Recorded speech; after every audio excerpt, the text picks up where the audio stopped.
Here are the exact steps you can follow to deploy your AI assistants from Cassidy into your own internal sites like a company wiki. With this, you'll be able to add an AI chatbot like an internal HR assistant for employees to be able to ask their questions directly where they do their work. For example, I can ask, how many unused vacation days can employees carry over?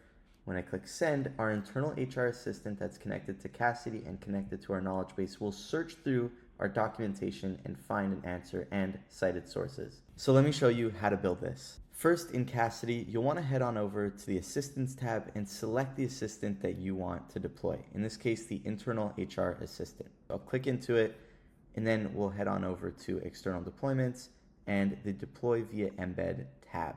Now, first we'll need to toggle this setting on. So let's click Enable Embedded Chat Deployment. We can always add whitelisted domains if we want to, and we can remove them as needed. Now here, let's configure and customize this bot's appearance. We'll start with the display name. Let's call it Internal HR Assistant. And for the first message, we'll go, hello, how can I help you today?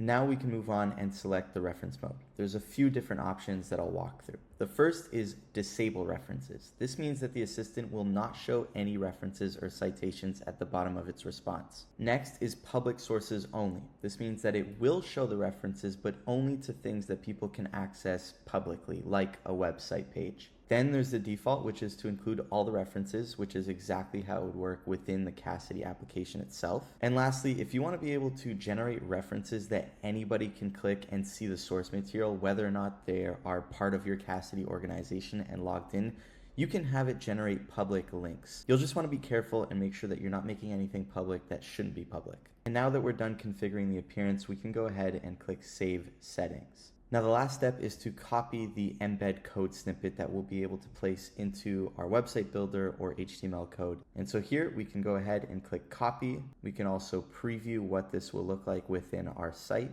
We can also switch to the modal option, which would give you a button that you can click and then have an overlay pop up instead. For the sake of this demo, we're going to go with a static iframe embed. Now that we have our code snippet, what we'll want to do is head on over to our website builder. In this case, we're using Webflow, but you can use almost any app you can think of. And all we have to do is paste in the embed code. And in doing so, we'll be able to embed a chatbot just like this into our site. This is a really effective way to be able to give you and your team access to the information that you need within the apps that you already use, such as an internal portal or a wiki.